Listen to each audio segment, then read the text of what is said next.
are back here on the GSMC Football Podcast, and for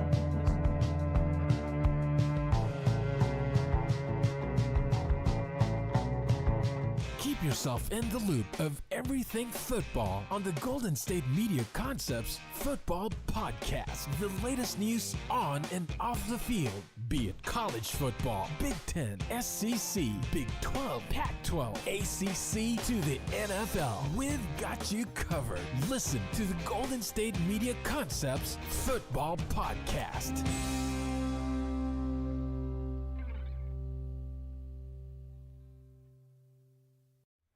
And welcome everybody to another edition of the GSMC Football Podcast, brought to you by the GSMC Sports Network. As always, I'm your host, Kenneth Grunfelder, and it's great to have you guys here on this Tuesday, August 27th. We have a lot to cover on the show today. Before I get into that, I just want to remind you guys, as always, that if you want to donate or tip to the show, we did qualify for Super Chat, so if you go to the $ icon in the chat menu, you can put out a super chat that'll be highlighted during the live broadcast. I will acknowledge it, and it just makes the show better, more interactive between myself, the host, and you guys, the viewers. And also the alternative way to help out the show is going to the link, gsmcpodcast.net, which is displayed on the ticker at the bottom of the show segment. We appreciate your guys' viewership each and every day. So let's get into what we are going to discuss on the show. So, you saw the graphic already, but we're going to start off the show. We're going to talk about CeeDee Lamb finally getting his new contract. We'll discuss it. I'm happy that this saga has ended. I mean, we're hoping that the Brandon Ayuk saga ends eventually because, you know, that's been going on longer. But CeeDee Lamb finally gets paid, and I think I brought it up yesterday that he's not going to, well, I brought it up on previous shows too, but also Adam Schefter said it as well. CeeDee Lamb was not missing any games. So we'll get into that in a second. So we'll talk about that. We'll also talk about, I know I brought it up a little bit yesterday, we'll talk about JuJu Smith-Schuster signing with the Kansas City Chiefs, and we'll just talk about the Chiefs receiving corps in general. Where does he fit in the receiving corps? We'll also get into talking about Drake Maye and his performance from over the weekend. We'll also get into talking about the 2022 draft class of quarterbacks. I know I did a segment during the offseason talking about the 2021 draft class, but also talking about the 2022 draft class as well, and just how things have changed since those quarterbacks first came into the league. Then, in the final part of the show, we'll talk about Mike Tomlin and the Steelers quarterback situation, and Mike Tomlin naming the starting quarterback at the end of the week. So I'll get into that as well. So let's get into the first topic, which is talking about CeeDee Lamb and his new contract. So it's finally over. At least his situation is finally over. And, throughout the offseason, I've said, it seems that the Cowboys are prioritizing getting a deal with CeeDee Lamb done over Dak. Now, they're trying to work out a deal with Dak as well, but CeeDee Lamb, they get his deal done, and look, I mean, here are the numbers, and I know I've had graphics up of his stats, but these are his stats from last year, and, with the season that he was coming off of, he deserved to get a new contract. And I said that, because Justin Jefferson is the best receiver in the league, I think, Jefferson deserves to be the highest paid receiver. But CeeDee Lamb got a contract that is similar to Justin Jefferson's. So he agreed to a 4-year, $136 million extension with the Cowboys. The contract includes $100 million guaranteed and a $38 million signing bonus.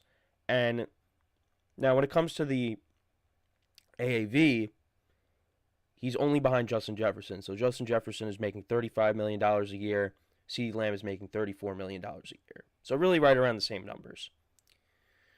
But he's been holding out since OTA. He's been looking for that new contract. And, it just seemed like Jerry Jones is kind of, pulling him along with some of his comments I think he was saying that, there's no urgency to get a deal done. And Cowboy fans are like, why are you saying that? He's, arguably the best receiver in the league. I mean, I think Justin Jefferson is, but CeeDee Lamb is right up there, especially with the season that he had last year. But they do get a deal done. And yeah, this is big. And like I said, you know, I said it, Adam Schefter said it. CeeDee Lamb is not going to miss time. He was always going to be playing week 1. It just, with these negotiations, sometimes it just doesn't look like that. It seems like all hope is lost. Now, sometimes you'll have players hold out and it leaks into the regular season. Like last year we saw Chris Jones with the Chiefs. I mean, obviously Le'Veon Bell, he held out for an entire season, which was a huge mistake on his part, and he regrets it. But, with CeeDee Lamb, I never really got the sense that he was going to miss time. And it ends up not happening. Because I did talk about the Cowboys receiving core. Because outside of CeeDee Lamb, you got an older Brandon Cooks, and then you got a bunch of question marks. So they really needed this guy going into the season. And he's going to continue to be a big piece on this offense. He's the best player on offense besides Dak.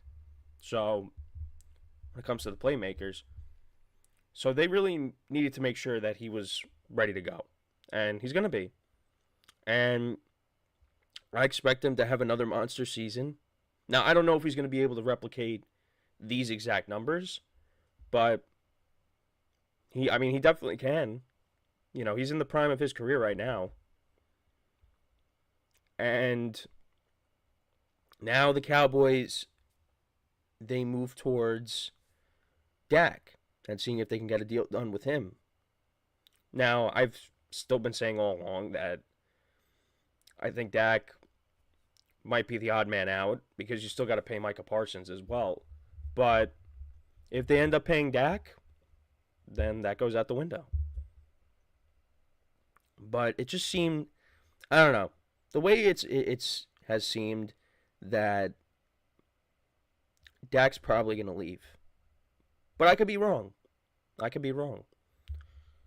The other thing I wanted to bring up too, this is kind of like a minor thing, but the Cowboys are actually bringing in Dalvin Cook for a visit. And I don't know, for me, I might be in the minority, but I feel like Dalvin Cook still has some good football left in him. I mean, I just think last year with the Jets, it just wasn't a good fit. The Jets' offensive line was not good. Breece Hall was healthy, so Dalvin Cook really couldn't get into a rhythm. But, and Aaron Rodgers gets hurt. I just feel like there was a lot of things that went wrong with the Jets. I don't really think it was just Dalvin Cook fell off a cliff. Because the previous season, still had a good year with the Vikings. I just don't think that all disappears in 1 year. But, you see guys like Leonard Fournette with the Buccaneers. And, wasn't bad his final year in Tampa, but no team signed him. So, well, the Bills signed him, but he didn't really play that much. I don't know.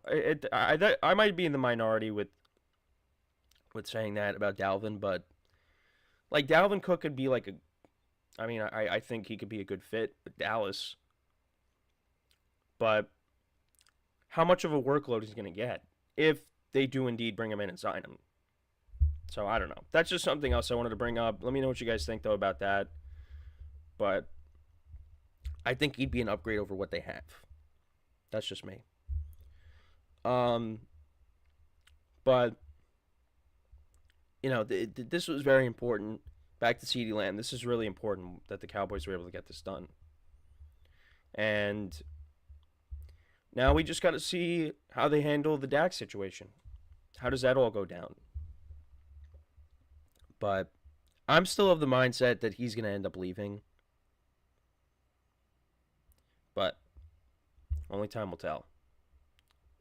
But CeeDee Lamb gets his contract. He deserves it. And if you got your fantasy drafts coming up, like I do, now I'm probably not going to end up getting him wherever I'm picking. Well, at least I know for Wednesday, well, tomorrow, I got no shot at getting him. Now, my Friday draft, it remains to be seen. Like, I could get the number 2 overall pick, and if I get that, I could take him. I could take Tyreek Hill, but I don't know yet. Got to randomize the order there. So, but this is big for the Cowboys. You know, their fan base can exhale just a little bit. Well, more than a little bit, because he's their best player on offense. And if you don't have him going into this game against the Browns, I mean, that only makes this game tougher. But you got him, so that makes things a lot easier. So, good for CeeDee Lamb for getting paid, and now we can move forward, at least with CeeDee Lamb. But still got to see what happens with Dak. Obviously, when it comes to other receivers, you got Brandon Ayuk. We're still waiting on when he's going to get paid, and if he's going to get traded. There's still things that have to be figured out, but at least we got one of those things solved. So that's really my thoughts on it. But let me know what you guys think, though, about CeeDee Lamb's new contract. How do you see him performing in 2024? I mean, again, I think he's going to have another great year if he stays healthy. But this was big for the Cowboys to get this done. So when we come back from our next break, or our first break of the show, rather, we'll talk about another receiver.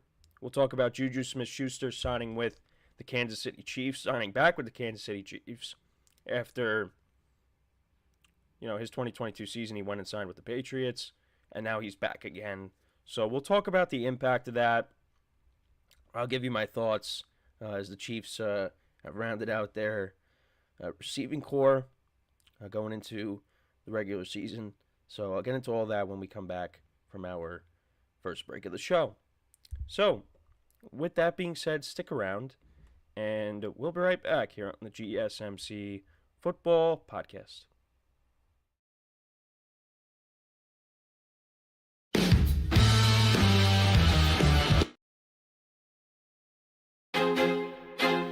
I feel like I'm losing my mind. Is everybody in the world blind? Please, Lord, give me a sign, a sign.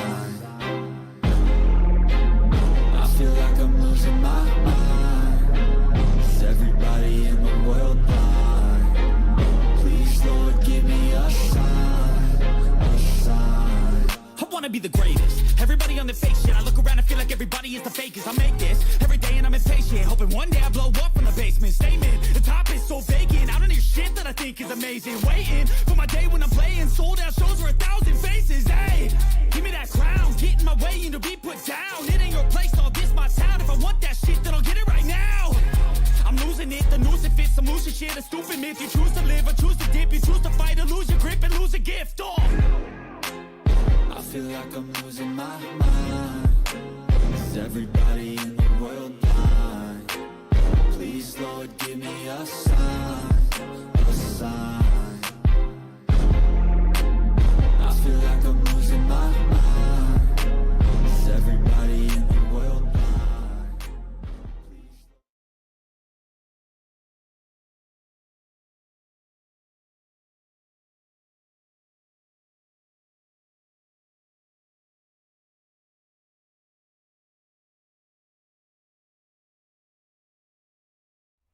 All right, and we are back here on the GSMC Football Podcast. And for the second part of the show, we're going to talk about JuJu Smith-Schuster signing back with the Kansas City Chiefs and just kind of the impact of that deal. Now, you're probably saying, well, there's really no impact. There's no significant impact with this deal. Now, I probably lean more towards that side because, the Chiefs receiving core is different than what it was when JuJu Smith-Schuster first left. Because last year, you had an inexperienced Rashid Rice, rookie. You had Kadarius Toney, Sky Moore. Now, you still have a lot of those guys, but, you know, the receiving core was pretty lackluster. And especially going into that first game against the Lions, where Kadarius Toney just was terrible. He had those drops. One of them led to a pick six by Brian Branch. And it was just frustrating all year for the Chiefs offense to operate. That's why they had to go out and bring back McCole Hardman. And, despite all of that, the Chiefs still ended up winning the Super Bowl. So it didn't really matter. But, now they signed Hollywood Brown, but he is unfortunately hurt. You draft Xavier Worthy. And now Rashid Rice is going into his second season. So the receiving core is definitely going to be better. And on top of that, you still have Travis Kelce. Now, Travis Kelce, last year was kind of a down year for him. It was a challenging year for him. But when we got to the postseason, he looked like Travis Kelce. He looked like the Travis Kelce that we're accustomed to seeing. And now going into this year, now Kelce's getting older, but if he's going into the season healthy, we are going to see a better version of Travis Kelce during the regular season than what we did last year. Like, there was some talk about him losing a step, but I think it just had to do with injuries. I know Travis Kelce is eventually going to slow down because, Father Time catches up to everybody. But I think last year just had more to do with him being hurt to start the year. And, got hurt during the Vikings game. Like, it was a challenging year for him. But once we got to the playoffs, he looked like, how he's always been his whole career. So, but now, when it comes to JuJu Smith-Schuster, I think he could be a good complementary piece on this offense. We talked about it during our production meeting yesterday, and, we were asked about the impact of this move. Now, you had some people saying, he didn't do good in the Patriots offense, so it doesn't really, he's not really going to do good with the Chiefs, but I don't know. I kind of disagree to an extent. Like, I'm not going to say Juju's going to come back and he's going to be the number one receiver and he's going to be amazing. No. But he's still only 27 years old. And the Patriots offense last year was not good. And now you go from, Bailey Zappi and Mac Jones throwing the football to you, to now back to Patrick Mahomes throwing you the football. And the Chiefs are going to be able to, if Juju's going to play a part in this offense again, and, it's probably going to be in a more limited role than what it was when he was there in 2022. But he's going to be more productive with the Chiefs than he was with the Patriots. And these are his numbers from a couple years ago. He had almost 1,000 yards, over 900 yards receiving, 78 receptions, 3 touchdowns. I mean, he was their number one receiver a couple years ago. Because, the Chiefs, they had him. They still had McCole Hardman. I'm trying to think of who. Well, they had Kadarius Toney. They had Sky Moore. But JuJu was kind of looked at as the number one receiver. And, now he comes back, but, the receiving core is a little bit more crowded now. And I think at this point in JuJu's career, we kind of know what he is. He's not a number one wide receiver. Because that's what a lot of people thought in Pittsburgh when Antonio Brown left. Was, okay, JuJu has shown that he could be a number one receiver. So they're going to be okay, the Steelers. But that was not the case. JuJu never put up, here he put up good numbers as a number one receiver. But that's now, with the Chiefs. But with the Steelers, 2019, Ben Roethlisberger gets hurt. It's just JuJu never really lived up to those expectations when Antonio Brown left in Pittsburgh. And, kind of going through his stats over the course of his career, Um, 2017, he had 917 receiving yards and 7 touchdowns. The following year, and this is in 2018 with Antonio Brown as, the number one receiver, he had 1,426 receiving yards and 7 touchdowns. That is a solid year. But again, that's with Antonio Brown opposite of you. So then in 2019, when Ben Roethlisberger got hurt, he played in 12 games. He had 552 receiving yards and 3 touchdowns. 2020, he had 831 receiving yards and 9 touchdowns, so not a bad year there. 2021 got hurt, only played in 5 games. And then I, have the stats up from 2 years ago. And then with the Patriots, played in 11 games, 29 receptions, 260 yards receiving, and 1 touchdown. And like I said, still 27 years old. So I think he could come in and, if he gets a little bit of an expanded role, I think he'd be solid for them. I don't think he's going to put up numbers like that, but I do think bringing him in is beneficial for them because he knows the system. He was productive with the Chiefs the last time he was there. You go from an offense that's bottom 5 to an offense that's now top 5, mainly because of the quarterback that you're going to be playing with, who is the best quarterback in the NFL. So I think this was, again, it's not a seismic signing. This doesn't move the needle even more for the Chiefs. But I do think it's a good complementary piece.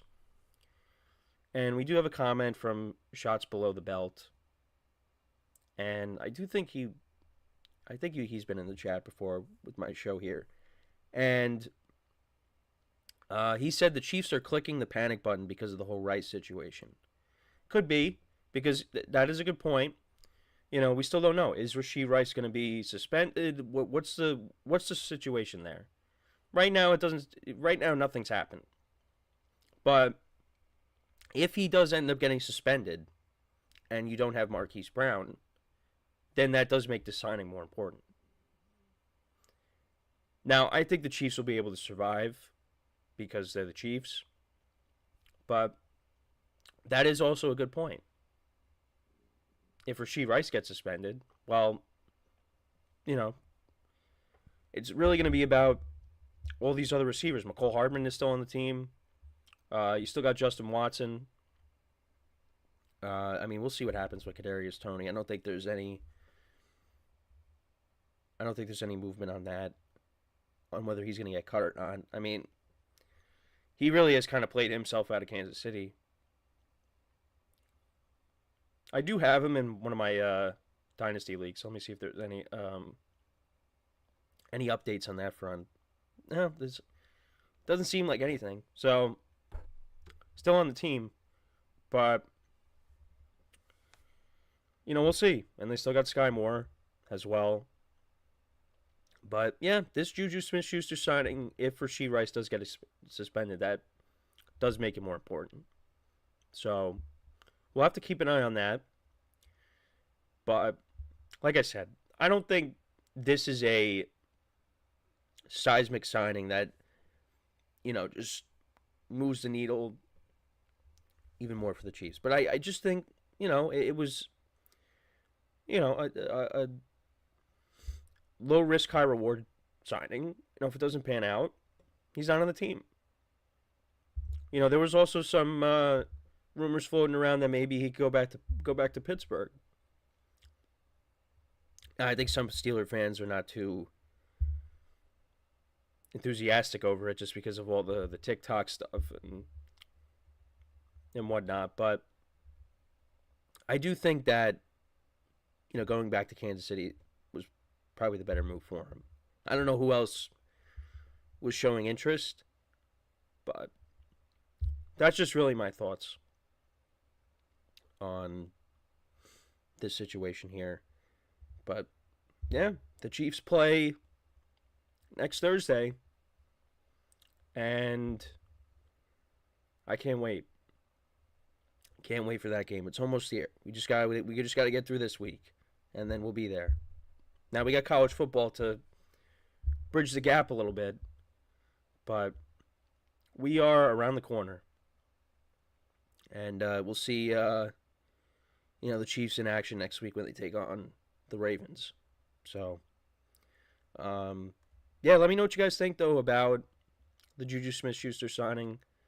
So before we go to break, I just want to remind you guys again to tip or donate, get your comments recognized. Hit the $ icon in the chat.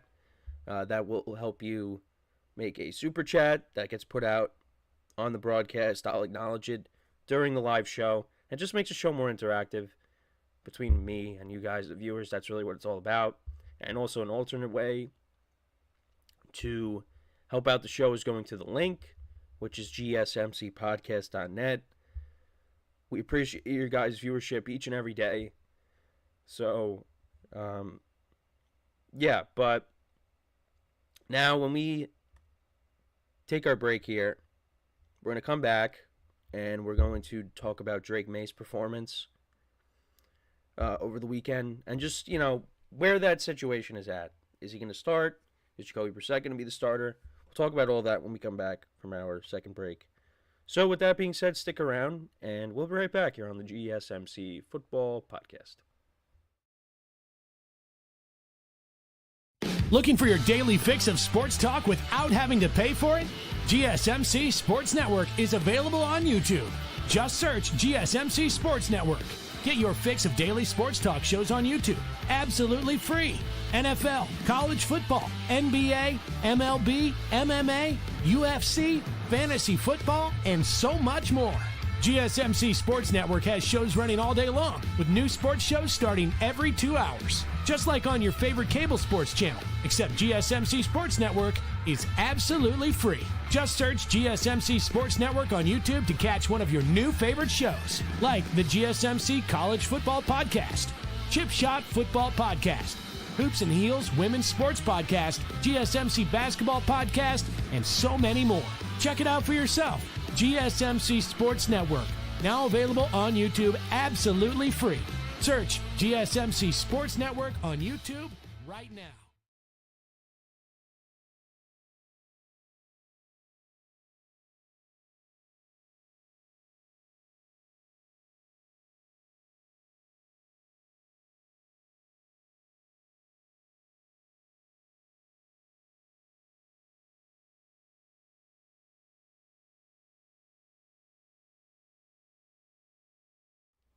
All right, and we are back here on the GSMC Football Podcast.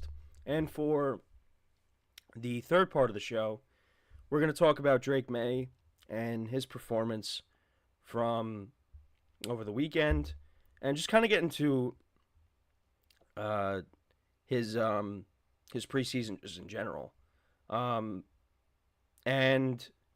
look, I mean, I think all the rookie quarterbacks have I think they all did a good job in the preseason.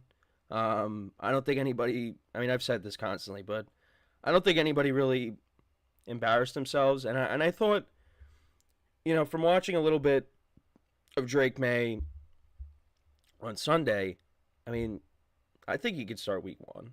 Now, you could say, well, it's the preseason, and, look at the level of competition that he's going up against. And I'm not going to push back on that because I get it. And look, I've made sure to say, well, it's the preseason. Anytime I, compliment a player because, it's a preseason. These games don't count for anything. But you at least get to see how these guys look. And from what I saw, and even with Drake Maye going up against, the backups, the Patriots' offensive line is not giving him all the time in the world to throw the ball. He's got to get rid of it. And that's one of the reasons why I think some people are maybe holding back on, he should definitely start. Because, you don't want to put your young quarterback out there when your offensive line is not playing well. And that leads to him getting hurt. I understand that.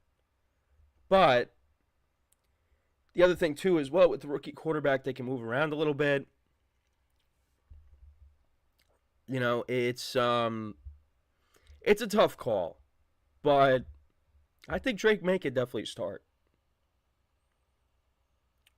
I definitely think that week 1, you could put him out there.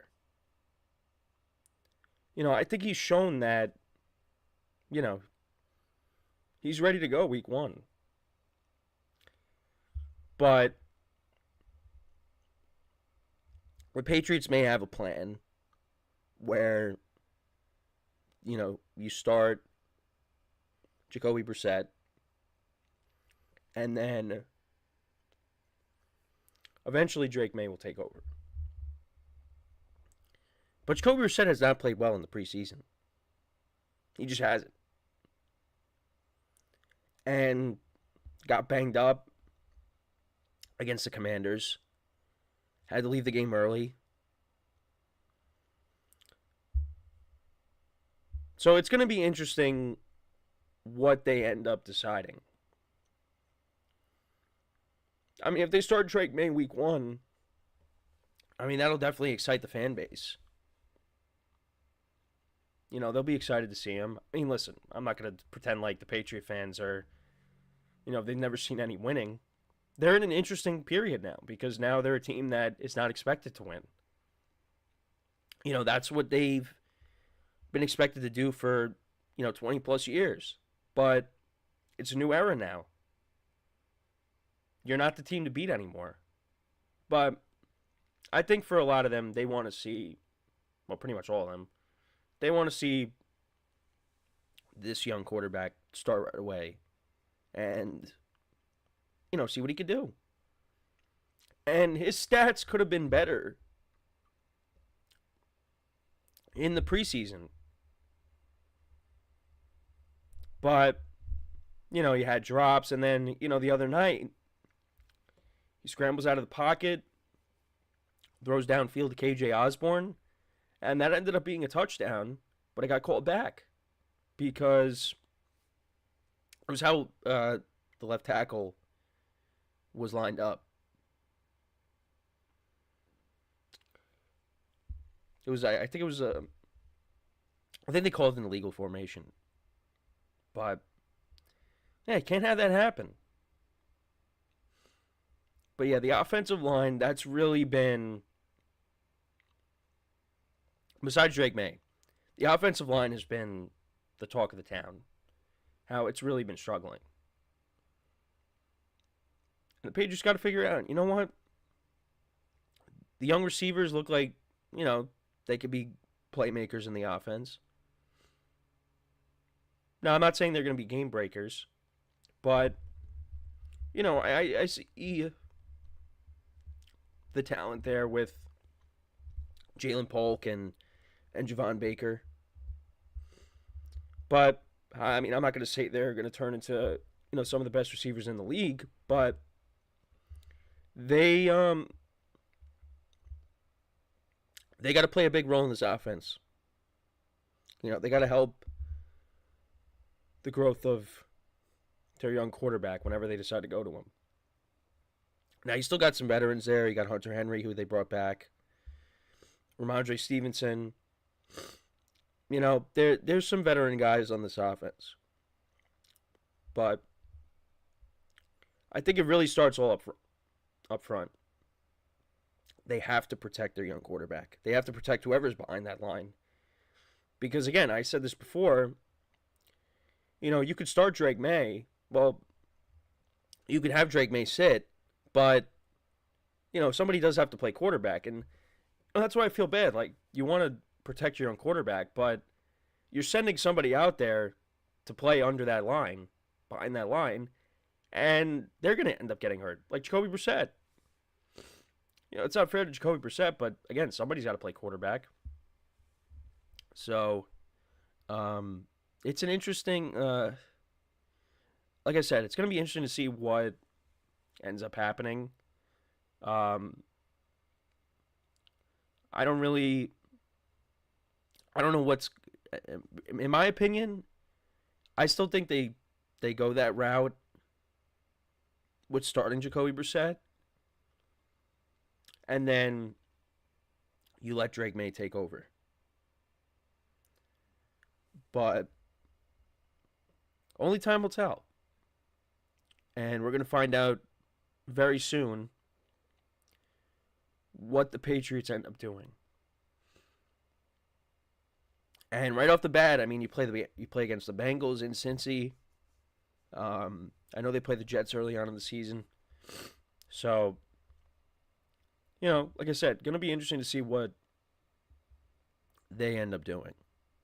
So, let me know what you guys think, though. Who should end up starting right away? Should Drake Maye start? Or do they go the route of start the veteran guy and then, put Drake Maye in later in the season? So it's going to be interesting, though, between that and, when we talk about the Steelers later in the show. But like I said, only time will tell. So, but like I said, I think all the rookie quarterbacks have done a nice job in the preseason. I've been saying it. This has the potential to be a very good rookie class. It does. With Caleb Williams, with Drake Maye, with Jaden Daniels. Obviously, we're not going to see J.J. McCarthy, unfortunately, because he got hurt. But, and Michael Penix, it really has the potential. So, we'll see when all these guys eventually do end up starting. How do they all play? Because we're going to talk in the next segment. We're going to talk about, some past quarterback classes in recent memory that just have not lived up, and they've guys have ended up going to different teams. Because we'll talk about a recent trade that went down yesterday involving the Packers and the Titans. We'll get into looking at that as well. But yeah, so that's what the next segment's going to be on, because I did want to talk about the trade that went down, and yeah, it is interesting. So that's what we're gonna do when we come back from our next break, and then we'll go from there. Again, more quarterback talk that we're gonna get to, and just and then go from there. So, with that being said, stick around, and we'll be right back here on the GSMC Football Podcast.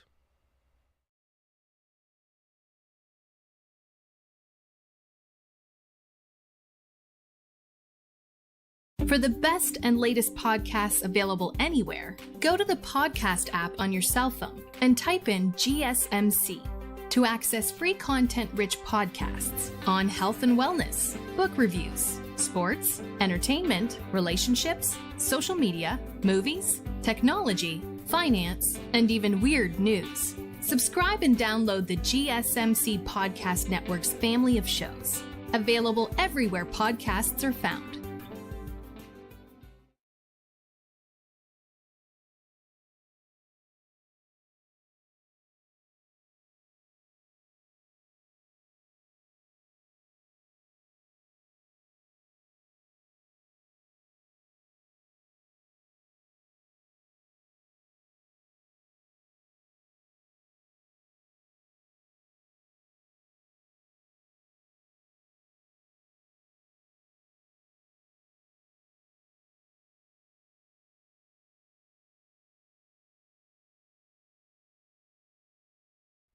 All right, and we are back here on the GSMC Football Podcast. And for the fourth part of the show, we are going to talk about the past two quarterback classes between 2021 and 2022. And I know I did go over the 2021 class, like at some point during the offseason I did. But it's just interesting how things have changed. Because yesterday, a trade did go down. You had Malik Willis get traded from the Titans to the Packers. And the Packers gave up a 7th round pick for Malik Willis. But yeah, Malik Willis was a 3rd round pick in 2022. And, did start for the Titans, but never really, put up insane numbers. Had to make some spot starts for Ryan Tannehill. But it just never really panned out. So the Packers bring him in, but some of the other quarterbacks as well from that draft class. Like, I know I brought the 2021 draft class. Justin Fields is on the Steelers now.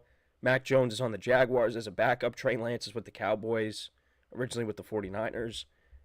Zach Wilson, of course, is with the Broncos now. Kellen Mond with the Vikings, now with the Saints. Ian Book was with the Saints, had to make that start against the Dolphins, but now he's a free agent. But yeah, now you look at the 2022 draft class. Sam Howell, this offseason got traded to the Seahawks from the Commanders. Matt Corral was originally with the Panthers, but I think a team picked him up, I thought. This must be because the article I was looking at could be old, because I'm pretty sure I saw him on a stat line. Oh, so yeah, he was with the Vikings, because when JJ McCarthy got hurt, they brought him in. But yeah, they let him go already. He got Desmond Ridder as well. I mean, he was part of that Rondell Moore trade. So there were, all these quarterbacks have moved, but the only ones that have stayed with their team is Trevor Lawrence and Brock Purdy. But the crazy thing is about the 2022 draft class is Brock Purdy was the last overall pick. Was Mr. Irrelevant. He was the final pick in the draft. And that's who's still with his team. Now, I mean, he ended up in the best situation out of really all of these quarterbacks. But it's really just, it is remarkable, how these draft classes have gone down.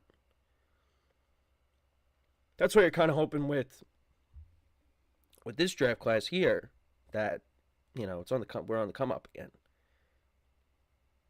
But those draft classes were back to back. So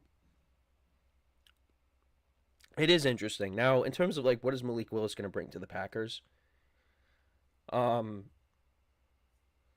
I mean, he's being brought in as a backup. There's something they got to like about him. That maybe, they're not in love with the backup options that they have now.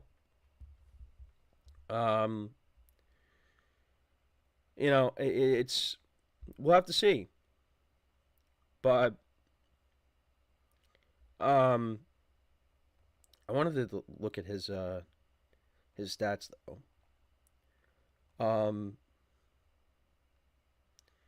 So Malik Willis's overall stats,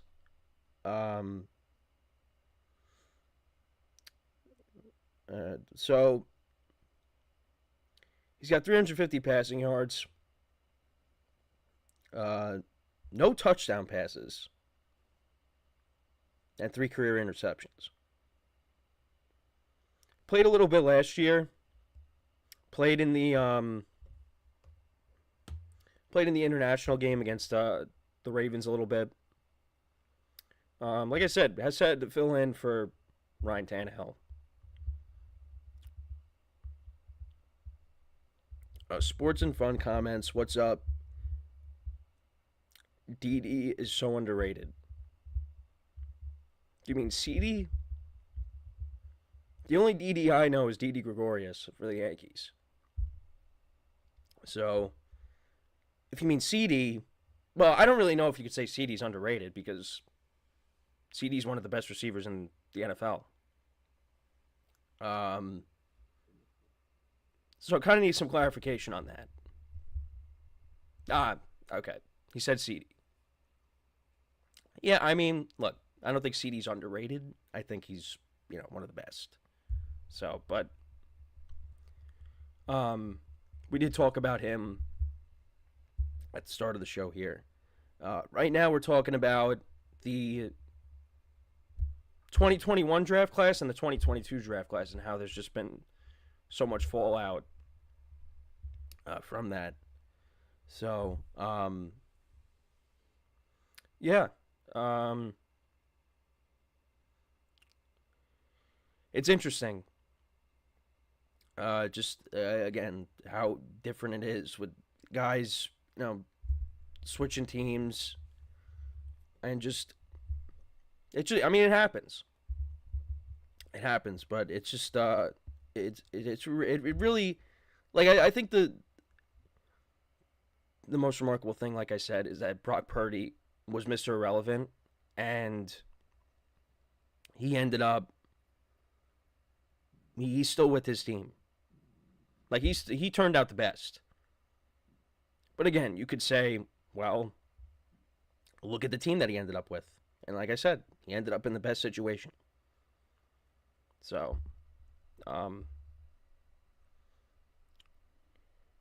we'll see. I mean, like I said, I think when it comes to the current draft class,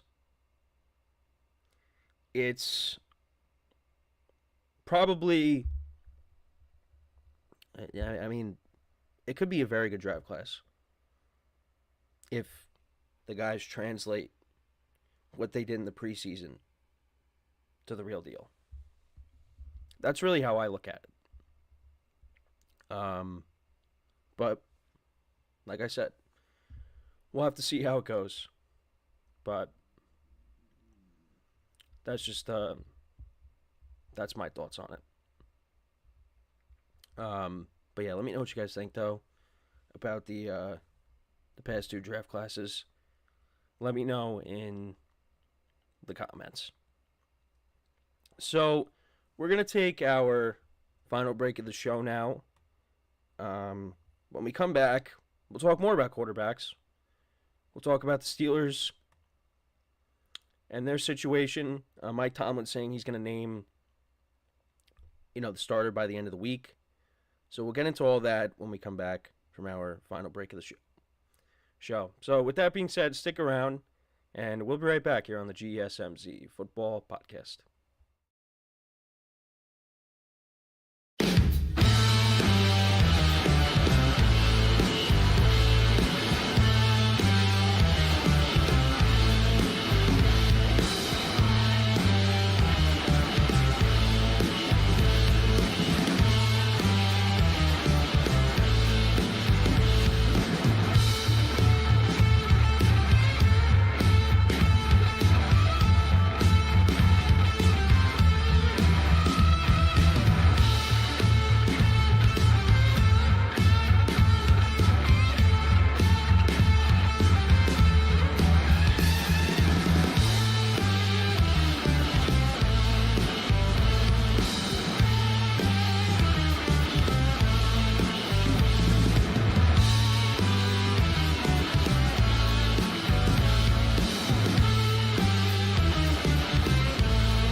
All right, and we are back here on the GSMC Football Podcast. And for the final part of the show, we're going to talk about the Steelers.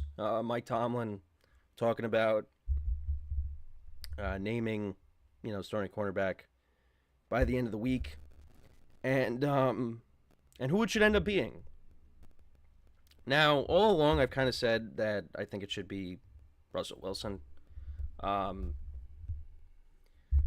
But I don't know. I just feel like both quarterbacks really haven't separated themselves. Now, Justin Fields has played more than Russell Wilson, and that's partly because Russell Wilson was dealing with the calf injury. But yeah, I wanted to get into what Tomlin had to say. So yeah, he basically said by the end of the work week, and really, how they're going to make this decision is going to be based off of how they look in these final practices. That's really what it's going to come down to. He said, we've got 3 days of Steelers versus Steelers work, and why not do it then? It kind of minimizes the Steelers versus Steelers work when we start making decisions prior to the completion of that. We've got ample time to prepare for Atlanta and make whatever decisions or announcements regarding divisional labor or pecking orders and so forth. And so we will do it at the end of the work week. They were able to put together a scoring drive and really just provide an opportunity to get Justin in there sooner. Well, I thought our number one objective was to go up and down the field and score. That was the first thing. I was ready to play however long Coach wanted me to. This is what Russell Wilson said. I was ready to play however long Coach wanted me to. Whenever I came up on the sideline, he kind of gave me the, hey, you're done. Tomlin said they both moved the ball. They won possessions down. They were able to put the ball in the end zone. Things that we haven't done to this point sufficiently enough in the preseason. Because, yeah, the offense has been kind of a concern.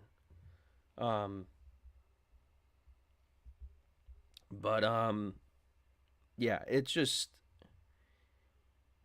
we'll see how it goes. But, yeah, I think the Steelers are going to be a good team this year.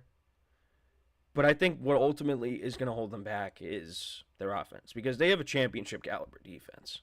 They do. But it's really going to come down to how the offense is going to play. Because the offense has been a problem the last few years. Imagine if you put this defense with the Killer Bees era, with Ben Roethlisberger, with Antonio Brown, with Le'Veon Bell. That's a Super Bowl team right there. But, that's not the case. So, we'll, again, we're going to find out by the end of the week, what ends up happening.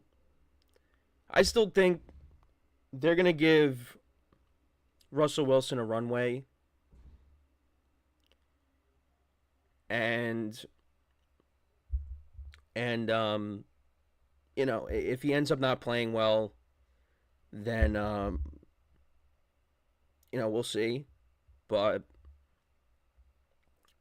Justin Fields will get an opportunity. Because I do think, Russell Wilson will start, but I feel like both quarterbacks are going to get an opportunity.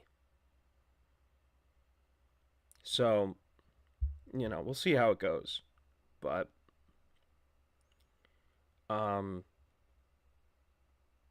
yeah. It's just, you hope that they figure it out. Because, again, I do think this team on paper is solid. It's going to come down to the quarterback position. So, we'll have to wait and see. But that's really my thoughts on it. Let me know what you guys think, though.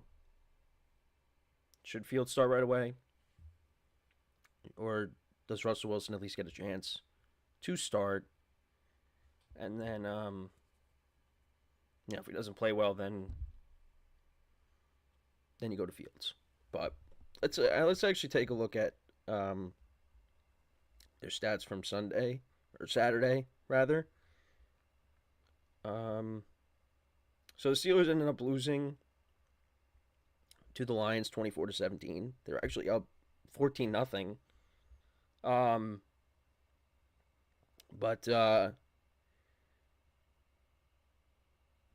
And they ended up going winless in the preseason. But so Russell Wilson went 2 for 2. 2 of 2 for 26 yards. Fields went 3 for 4 for 40 yards. The touchdown drive, actually, Cordell Patterson had a 31-yard touchdown run. So Russell Wilson connected with George Pickens for a 32-yard pass. That was on third down. And then from the 31, Cordell Patterson scored a touchdown. So that's it's good to see. Fields connected with Pruitt for a 22-yard pass, and that led to LaMichael Pirine scoring a touchdown. So, yeah, they did lead 2 touchdown drives. So that's at least encouraging for the Steelers.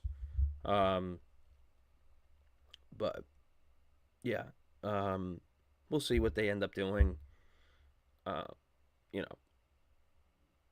But I think you will see both quarterbacks end up playing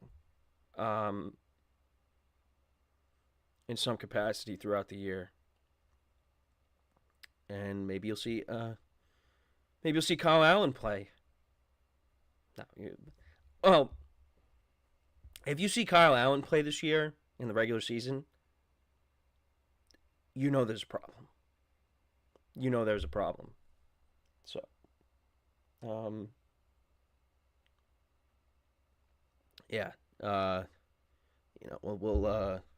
we'll see what happens. But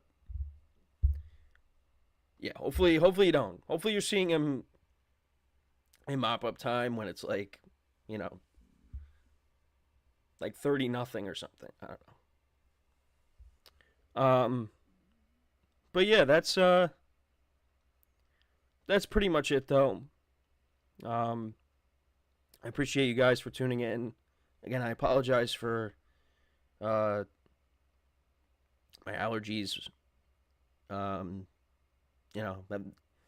trying to get there little by little each day, but I know if I sound like I don't sound 100%, I apologize for that, but I will, by next week, I'll be 100%, I'm sure. But it's just one of those things that you just got to deal with. But, I appreciate you guys tuning in. Make sure to check out all the other shows as well. And, so, with that is all the time that we have for today. Once again, thank you guys for tuning in. We will be back again tomorrow, 10:30. Well, yeah, we'll be back tomorrow, 10:30 a.m. Eastern Time. And until then, I'm Kenneth Grunfelder signing off from the GSMC Football Podcast, brought to you by the GSMC Sports Network. Have a good day, and I will talk to you guys soon. Take care.